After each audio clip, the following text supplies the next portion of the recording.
Assalamualaikum warahmatullahi wabarakatuh. Baiklah, nama saya Hamzah Kurniawan. Saya peserta PPG dalam jabatan kategori 2 tahun 2022 di LP3 Universitas Negeri Makassar.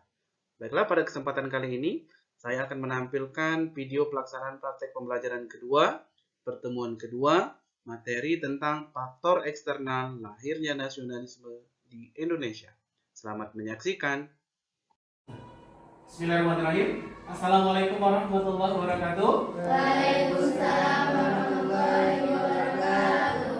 Terima kasih. Baiklah anak-anak, pada siang hari ini kita akan melanjutkan pembelajaran kita ya. Kemarin kita sudah mempelajari pertemuan kemarin itu tentang internal ya, faktor internal lahirnya nasionalisme di Indonesia. Oke, sebelum kita mulai pembelajaran, Bapak minta Ketua kelas Dian untuk memimpin doa. Silakan Dian. Doa mulai.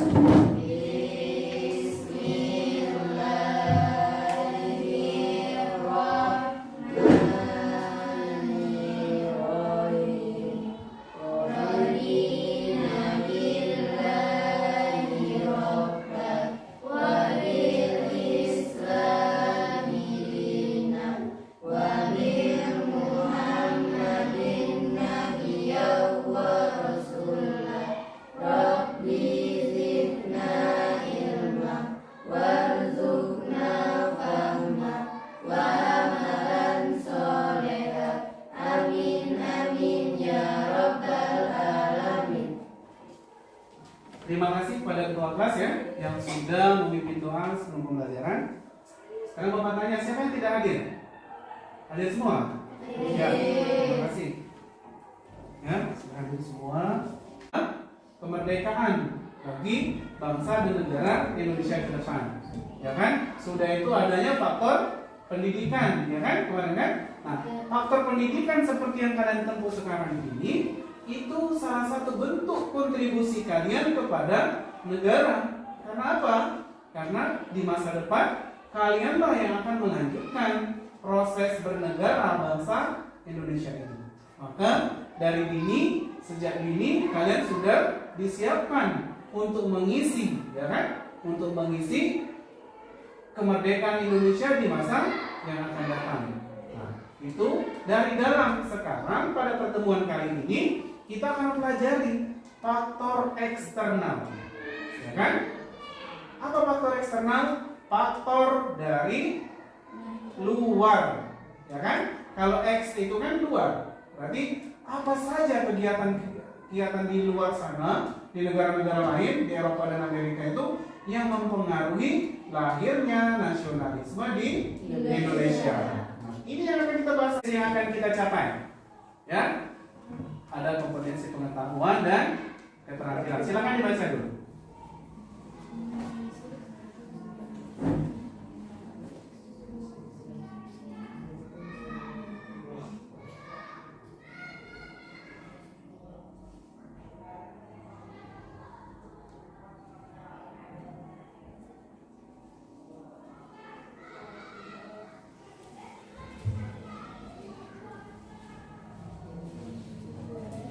Ya, ada dua ya kompetensi yang akan kita capai. Ada kompetensi pengetahuan, ada kompetensi keterampilan. Pengetahuan ini biasanya diukur dengan melalui soal-soal evaluasi.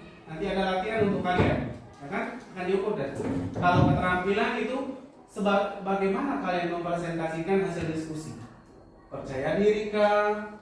Ada kerjasama kah? Itu yang akan dinilai melalui lembar observasi nantinya ya. Sekarang kita lanjutkan tujuan pembelajaran, ya kan? Setelah mengikuti pembelajaran, diharapkan anak-anak itu mampu, ya kan? Apa saja? Mendeskripsikan faktor eksternal lahirnya nasionalisme di Indonesia dengan benar. Yang kedua, menganalisis dampak berkembangnya berbagai paham baru bagi lahirnya nasionalisme di Indonesia dengan benar.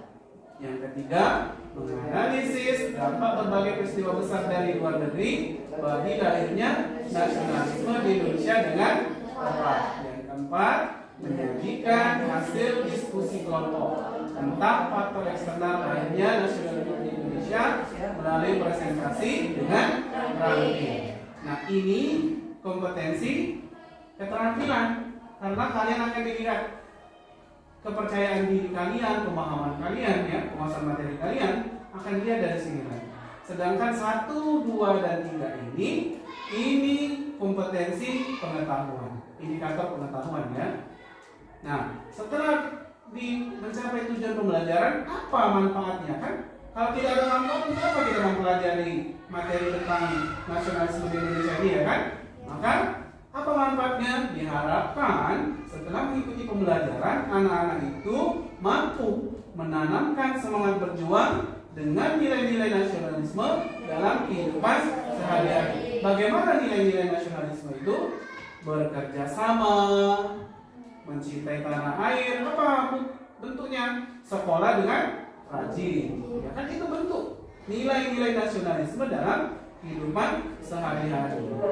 Kan? Nanti mencintai produk-produk Indonesia, ya kan? Bangga dengan produk-produk Indonesia, itu namanya nilai-nilai nasionalisme dalam kehidupan sehari-hari. Kita lanjutkan, ya. Ini garis besar kegiatan yang akan dilakukan, ya. Jadi nanti kalian diarahkan untuk memecahkan masalah terkait dengan materi pembelajaran yang akan dibahas. Kegiatan pemecahan masalah itu dilakukan dengan diskusi kelompok. Masing-masing kelompok akan mendapatkan permasalahan yang harus dicari solusinya atau jawabannya, ya. Kemudian hasil diskusi kelompok akan dipresentasikan oleh masing-masing kelompok. Bagi kelompok yang belum presentasi, diberikan tugas untuk memberikan tanggapan atau pertanyaan. Jadi misalnya kelompok 1 presentasi, kelompok 2 dan kelompok 3 setelah dia presentasi memberikan pertanyaan atau menanggapi, seperti itu, ya. Itu tugas kalian nanti, ya. Begitu juga nanti kalau kelompok 2 presentasi, berarti kelompok 1 dan kelompok 3 tugasnya menanggapi atau memberikan pertanyaan. Bisa dipahami? Kita lanjutkan, ya. Ini teknik penilaian. Penilaian ada 3. Ada sikap, ada pengetahuan, ada keterangan. Demokrasi menjadi salah satu pendorong pergerakan nasional Indonesia. Pada tahun 1903, Belanda membuat undang-undang desentralisasi yang diantaranya mengatur tentang pembentukan kota praja atau kota madya.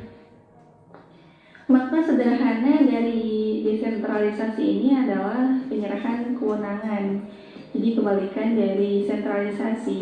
Kalau sentralisasi itu adalah pemerintahannya bersifat sentral, sementara kalau desentralisasi pemerintahannya dibagi lagi menjadi beberapa daerah dan setiap daerah itu berhak untuk mengatur administrasi mereka masing-masing.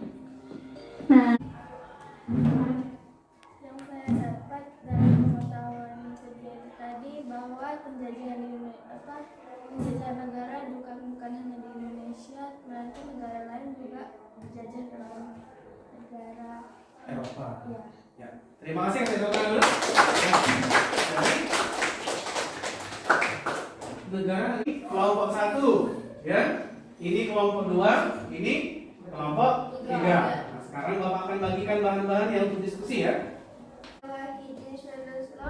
Dan Suetomo berawal dari Ambiro yang bersifat kultural, nasionalisme rakyat Indonesia perlahan mulai berkembang dan terwujud dalam pembentukan organisasi Budi Utomo.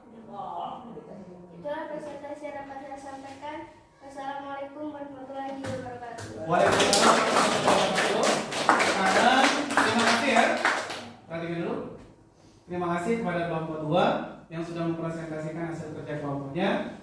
Sekarang Bapak minta kepada kelompok 3 dan kelompok 1. Kelompok 3 dulu boleh, silakan untuk bertanya kepada kelompok 2. Silakan. Kelompok 1 perhatikan pertanyaan. Boleh jadi kalian bisa menanggapi, ya. Silakan. Assalamualaikum warahmatullahi wabarakatuh. Waalaikumsalam warahmatullahi wabarakatuh. Perkenalkan, nama saya Dian, yang bisa dipanggil Dian. Baiklah, saya di sini akan bertanya kepada kelompok 2. Mengapa paham nasionalisme menjadi latar belakang lahirnya nasionalisme di Indonesia?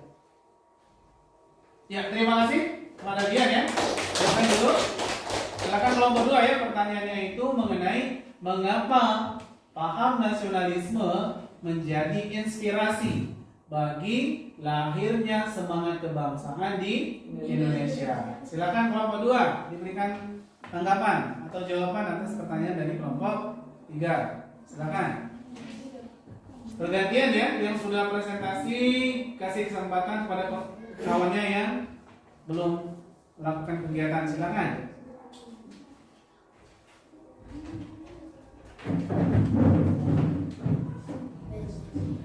Assalamualaikum warahmatullahi wabarakatuh. Waalaikumsalam warahmatullahi wabarakatuh. Perkenalkan, nama saya Agnes Sabella.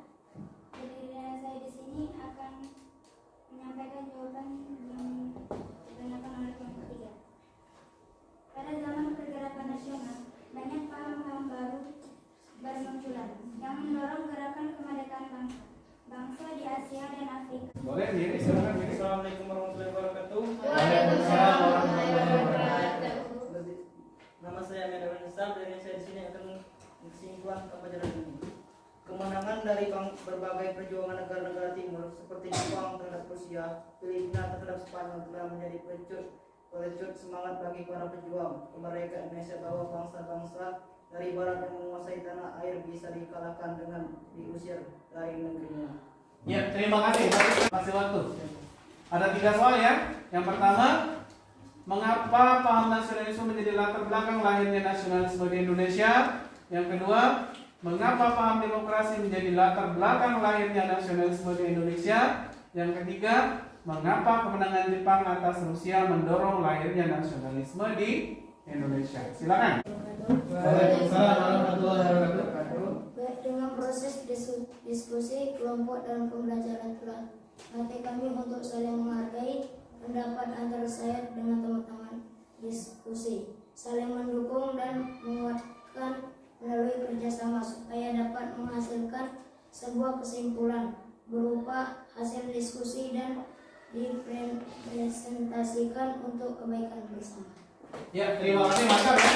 Faktor internal itu misalnya dari pendidikan ya, bisa perasaan sama-sama merasakan bagaimana tidak enaknya dijajah, ya kan? Sudah itu dari faktor eksternal ada juga ternyata munculnya paham-paham baru itu mendorong para tokoh-tokoh bangsa untuk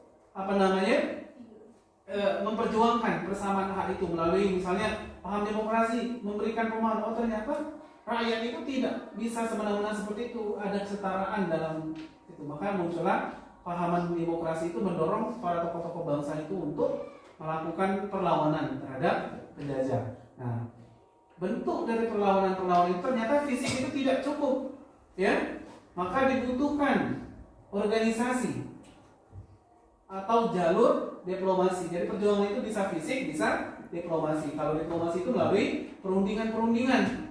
Maka untuk berdiplomasi membutuhkan adanya organisasi-organisasi, ya kan? Maka minggu depan atau pertemuan berikutnya kita akan mempelajari, ya kan? Mempelajari organisasi-organisasi pergerakan nasional. Misalnya ada Budi Utomo, Syarikat Islam. Sekarang Bapak minta ketua kelas memimpin doa untuk menutup pembelajaran. Silakan. Setelah kawan-kawan kita belum pulang membaca doa. Doa mulai. Bismillahirrahmanirrahim. Wal asri innal insana lafi khusri illa alladzina amanu wa amilus solihati wa tawassaw bil haqq wa tawassaw bil sabr. Sadaqallahul azim. Ya, demikian ya. Sebelum nanti keluar kita bersalam-salaman, yang perempuan menyesuaikan ya. Bapak akhiri. Billahi taufiq wal hidayah. Wassalamualaikum warahmatullahi wabarakatuh. Waalaikumsalam warahmatullahi wabarakatuh. Silakan. Keluar.